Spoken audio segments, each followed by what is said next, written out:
नमस्कार मंडळी. समर्थ रामदासांचे जीवन कार्यदर्शन या उपक्रमात आपणा सगळ्यांचं मनपूर्वक स्वागत.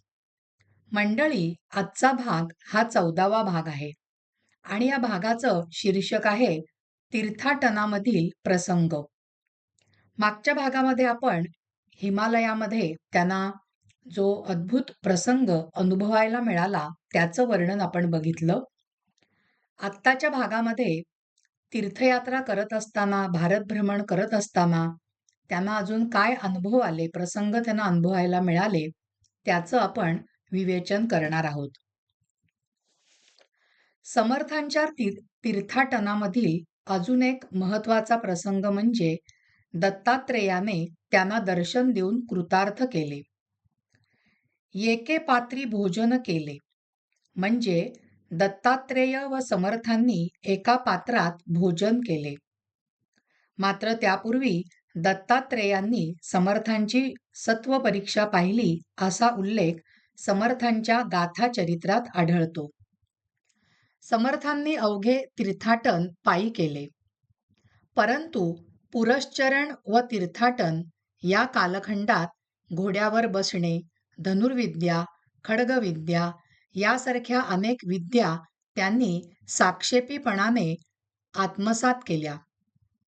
समर्थांना आपल्या प्रवासात अनेक अडचणी आल्या असतील, कितीतरी अवघड प्रसंग आले असतील. पावसाळा, उन्हाळा, हिवाळा या तिन्ही ऋतूंना एका लंगोटीवर समर्थ सामोरे कसे गेले असतील. मेरुस्वामींच्या रामसोहळ्यात एका अवघड प्रसंगाचे वर्णन आले आहे. माध्यान्हीचा सूर्य तापलेला असताना समर्थांचा प्राण व्याकुळ झाल्याचा उल्लेख त्यांनी केला आहे. विस्तीर्ण पठार त्या स्थळी होतं. वृक्ष, तृण, पाणी यांचा लवलेशही त्या ठिकाणी नव्हता. शक्यता अशी आहे की समर्थांचा प्रवास त्यावेळी राजस्थानच्या वाळवंटामधून होत असावा. संतप्त तीव्र चंड किरणी, पोळो लागली क्षमाधरणी असे सूर्याचे तेज असह्य झाल्यावर समर्थांची अवस्था क्षुधा तृणाबाधा झळंबली, प्राणात दशा जाणवली अशी झाली.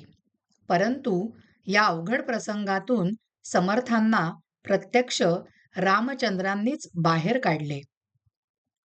त्या निर्वाण दशे माझारी आला समर्थाचा साहकारी, काळ निवर्तक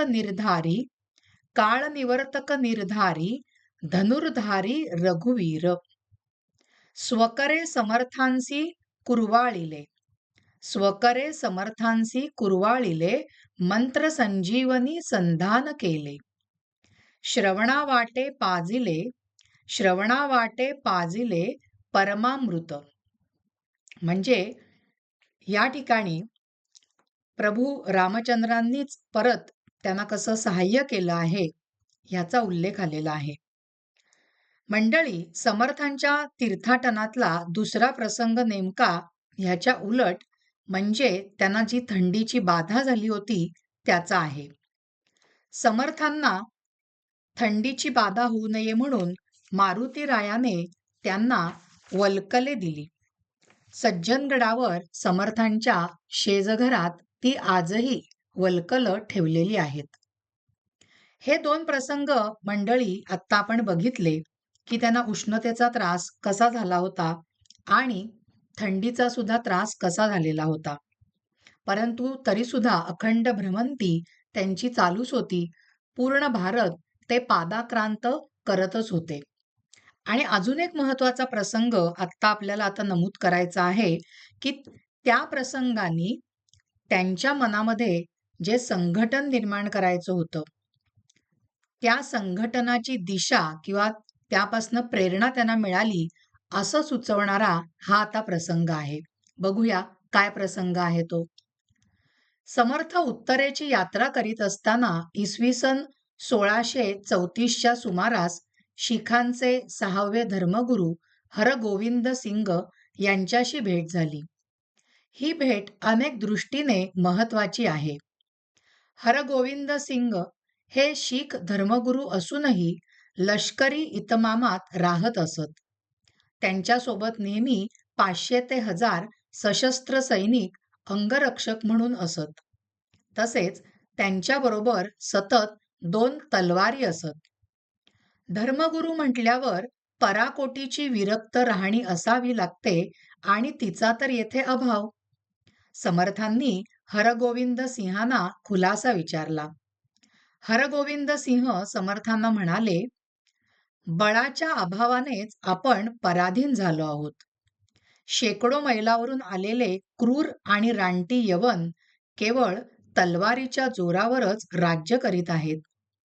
माझ्याजवळ 2 तलवारी आहेत. त्यातील एक धर्माच्या रक्षणासाठी आहे आणि दुसरी स्त्रियांच्या शिलाच्या रक्षणासाठी आहे. मठमंदिरे आणि स्त्रियांचं रक्षण करावयाचं असेल तर शस्त्र धारण करण्यावाचून पर्याय नाही. धर्मरक्षणासाठी शस्त्रग्रहण अनेकदा अपरिहार्य बनतं. किती अगदी अचूक हा संवाद आहे किंवा अचूक बोल त्या जे शीख धर्मगुरू आहेत हरगोविंद सिंह यांनी सांगितले आहेत.